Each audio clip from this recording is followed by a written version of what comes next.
la semaine prochaine.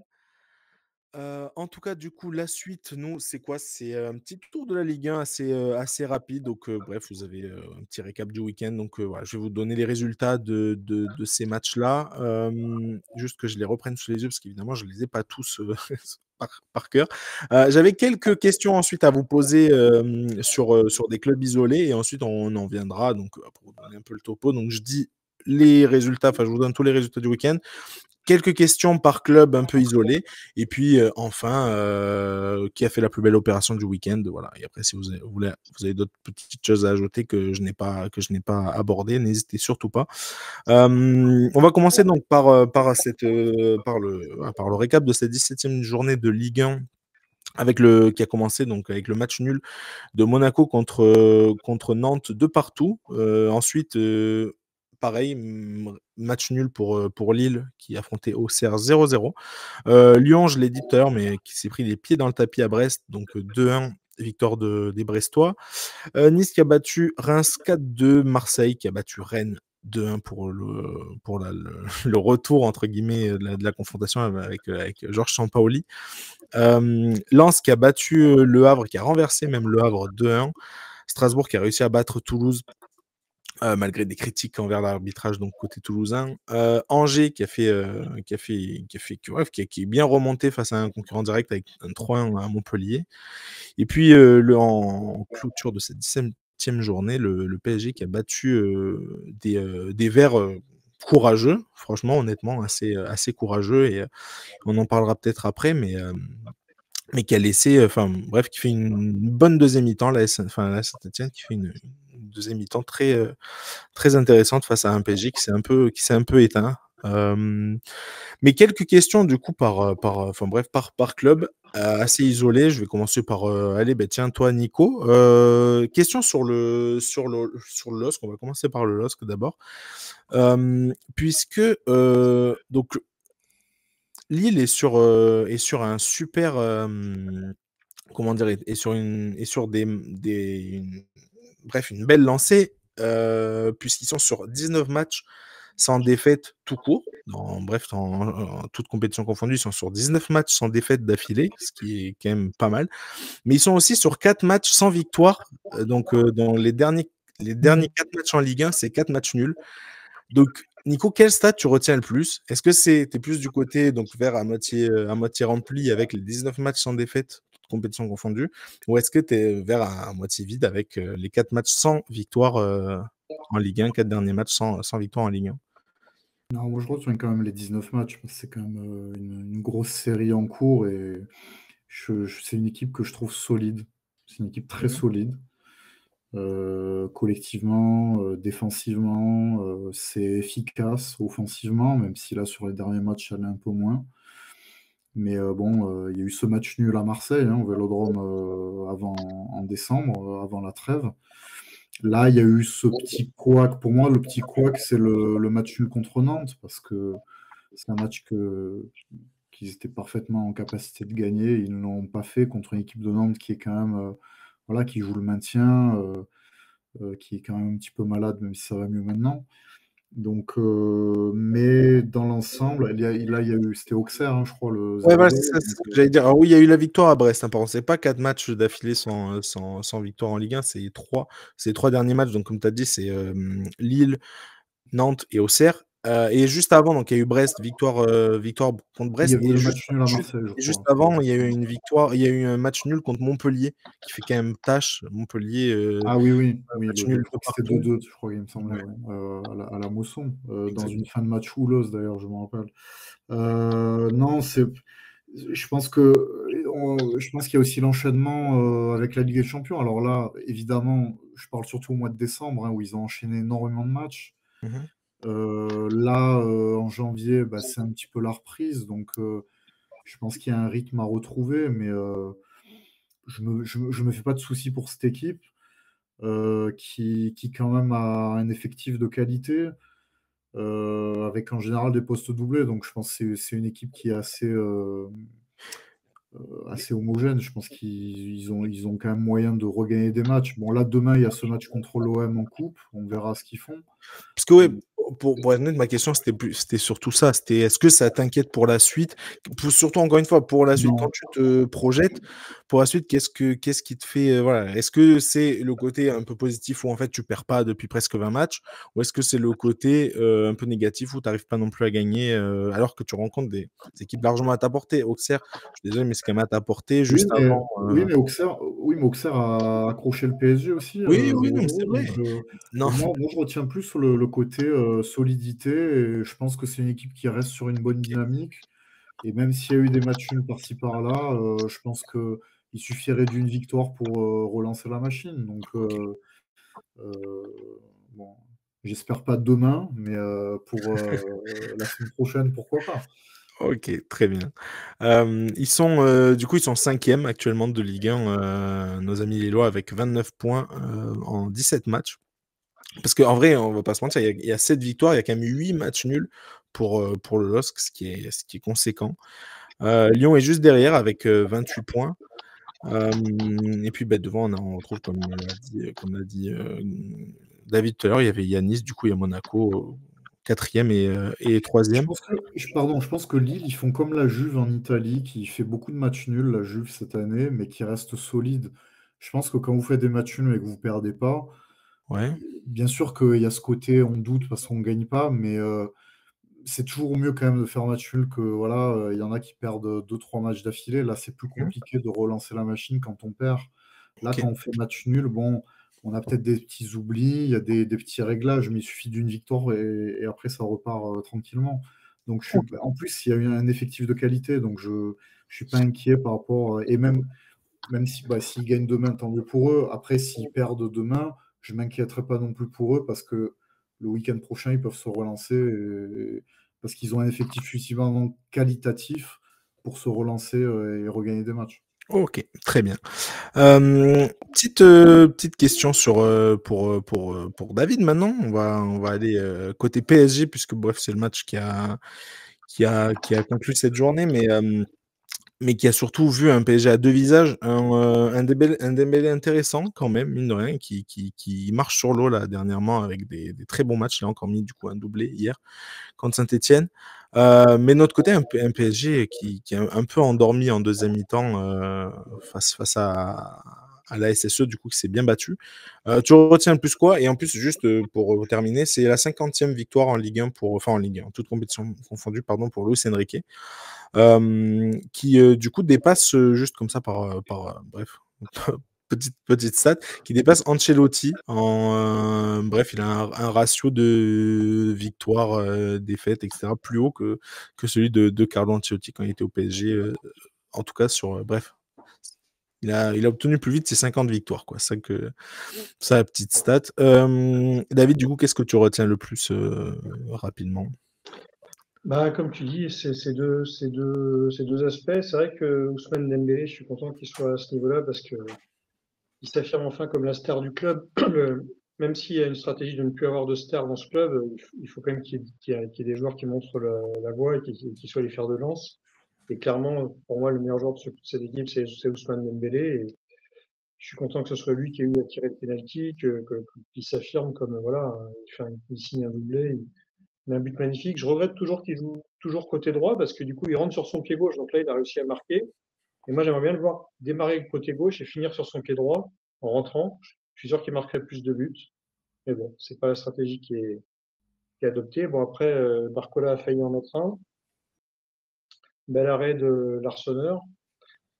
Donc l'attaque, ça va. Après, la défense, bah, ouais, il y a toujours du relâchement. Bon, le but de David Yadjili, il ne demande rien à personne, il est magnifique.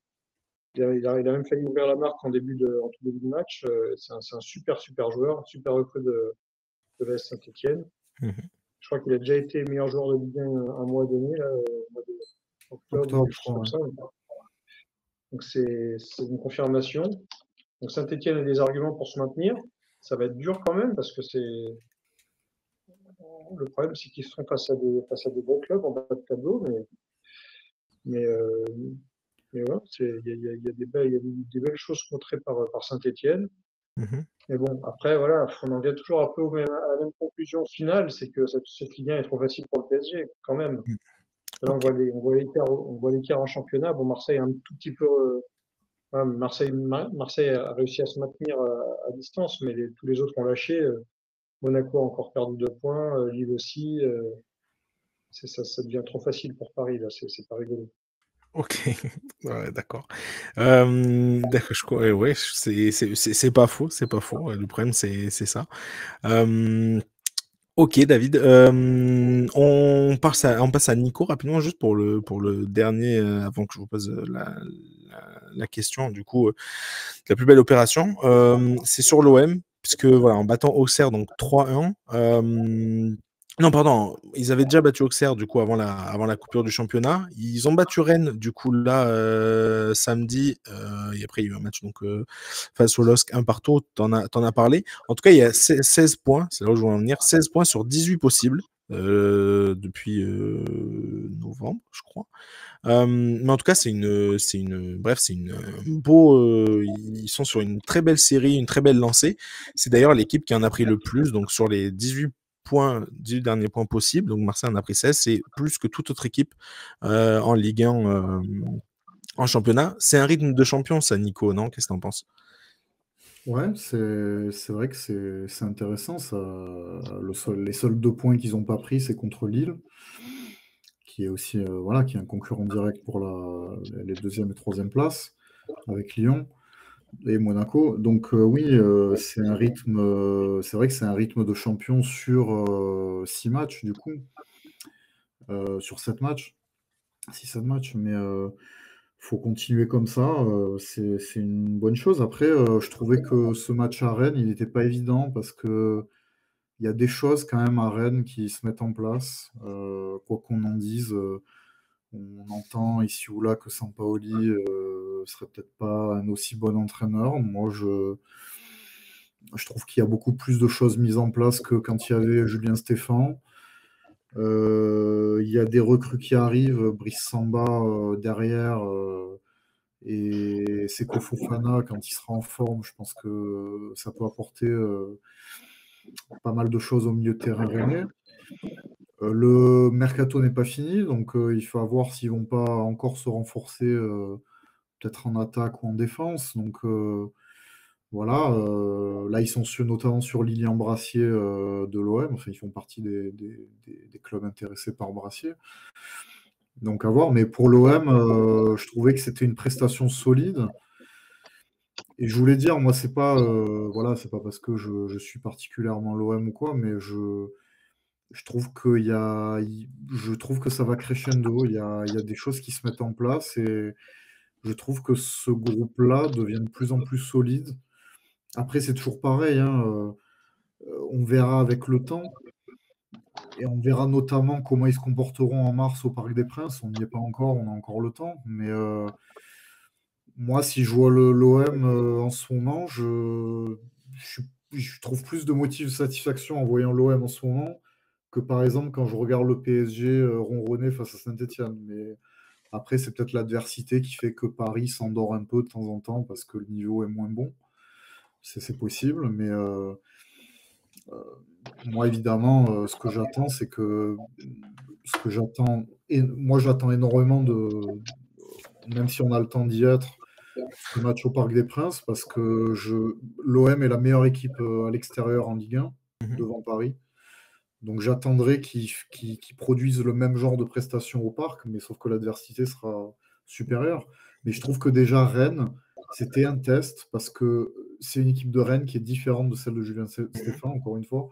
Et je trouve quand même que Rennes a bougé l'OM en première mi-temps. Et je trouve que en étant mené au score, de revenir rapidement par Greenwood, en plus avec une passe en profondeur magnifique, la remise de Mopé, puis le but de Greenwood sur le centre en retrait de Murillo, c'était intéressant collectivement.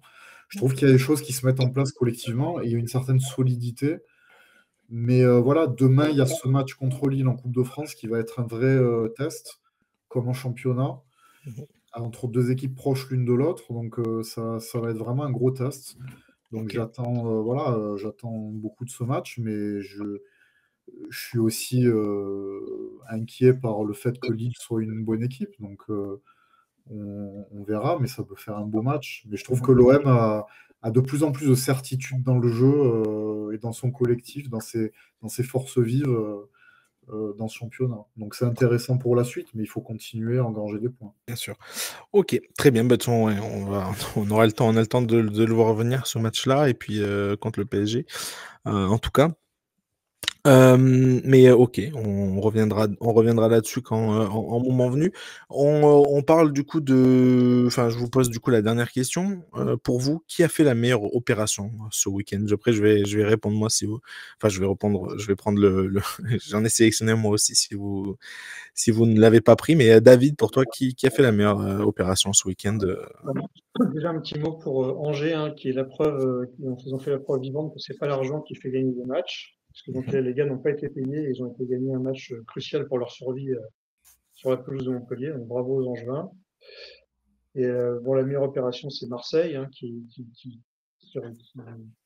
gagne à Rennes, donc une victoire en déplacement, pendant que Monaco. Et Alors, Lille? Nantes qui a fait un bon match, Ah oui, Nantes qui a fait un bon match face à Monaco. Monaco et Lille qui font match nul. Lyon qui perd. Lyon qui perd. Et puis, bon, Nice qui monte troisième, j'en ai parlé tout à l'heure, j'en ai fait allusion tout à l'heure, mais vraiment Nice qui monte en quatrième, pardon, mais vraiment sans faire de bruit. Nice, cette équipe, on l'a fracassée depuis le début de saison. Elle est quatrième, devant Lille, devant Lyon. C'est incroyable. On regarde le classement, on n'y croit pas. Bon, la bonne OP comptable, elle est pour Marseille. Maintenant, bon, Paris a 7 points d'avance sur Marseille, 12 sur Monaco, 12 points d'avance sur Monaco. C'est terminé pour la lutte pour le titre pour Monaco est terminée. Mhm.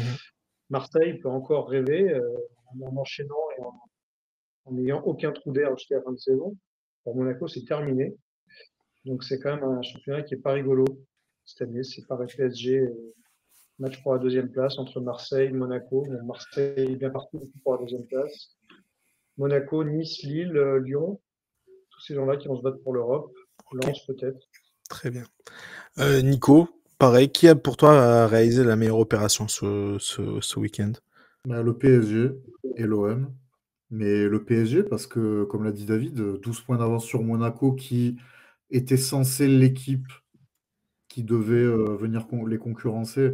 J'avais dit, moi, le premier, hein, il y a quelques semaines, que, à mon avis, Monaco, s'ils étaient réguliers, c'est ça le problème, s'ils étaient réguliers, ils pouvaient, à mon avis, concurrencer, voire dépasser le PSG. Je l'avais dit.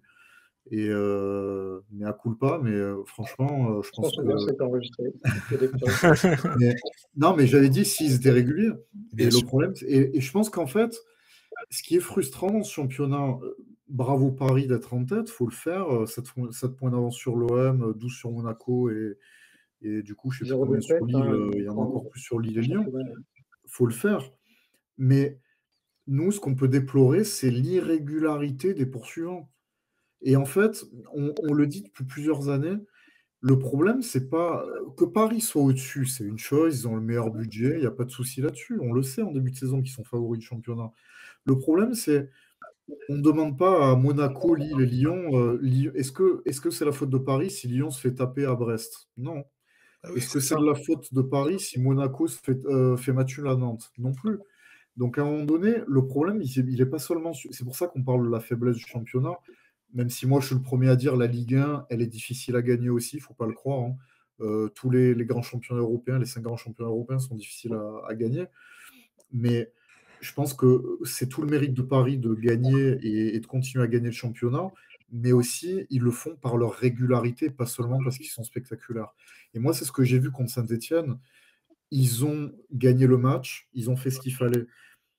Si Saint-Etienne, même s'ils se sont battus avec leurs armes, ils se sont bien battus, mais avec un peu plus de talent, Saint-Etienne aurait fait un nul sans problème. Et ça n'a pas été le cas parce que Mais, c'est pas assez fort. mais avec avec ce même talent-là, entre guillemets, la Saint-Etienne aurait été sans doute capable de faire match nul contre d'autres poursuivants, quoi. C'est ça, oui, c'est là où je te Non, rejoins. non, absolument.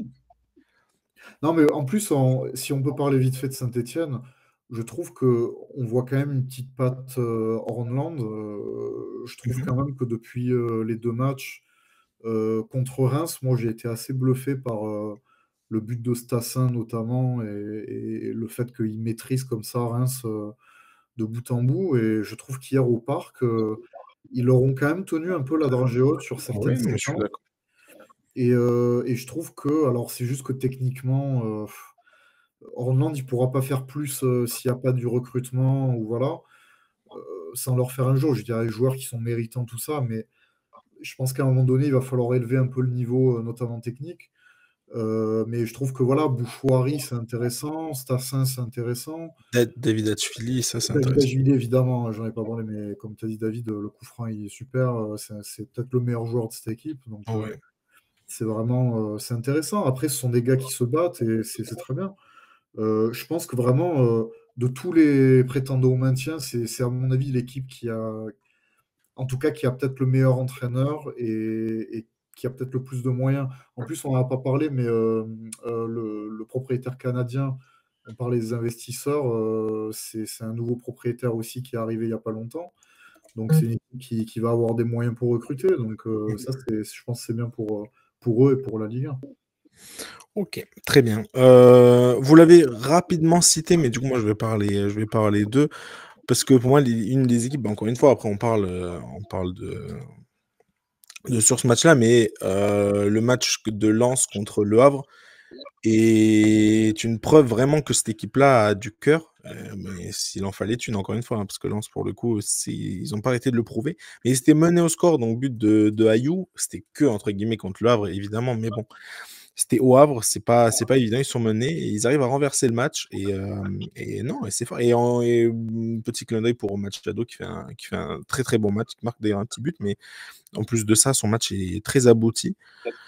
Donc non, voilà, petit clin d'œil pour Lens parce que en plus de ça, ben, comme vous l'avez dit, mais il y a des candidats aux places européennes qui se sont cassés les dents et Lens revient à un petit point de Lyon. C'est pas mal. Ils sont 7e, mais ils sont qu'à un point de Lyon. Ils sont qu'à 2 points de Lille, alors que bah, on peut se mettre assez d'accord sur le fait que qualitativement parlant, et quand tu regardes les deux effectifs, il n'y a pas vraiment photo en faveur du LOSC. En tout cas, c'est mon point de vue. Mais tu te rends compte qu'en fait, ouais, la Ligue 1 marche pas, marche pas que à ça, que au talent. Et Lens c'est bien. Et Lens est 7e. Ils sont sur une belle lancée. Ils ont aussi un bel entraîneur, hein, Will Steele, on l'oublie pas. Et J'ai puis, bien Donc aimé le match de Nantes face à Monaco aussi. Je trouve que Nantes là, a fait le match qu'il fallait pour se maintenir, enfin le genre de match qu'il faut pour se maintenir en Ligue 1. Une équipe qu'on a aussi beaucoup fracassée depuis le début de saison, mais il y a encore de l'espoir à Nantes, je trouve. voilà, ouais, voilà. Mais j'avais juste envie, encore une fois, juste de citer, de finir avec ça, avec Lens, parce que voilà, il y a eu, en plus, ils ont subi 2 coups durs là, sur ce mercato, voir leur ancien Ouais, joueur, c'est vrai. Seko capitaine. Fofana, rejoindre, Fofana et Samba.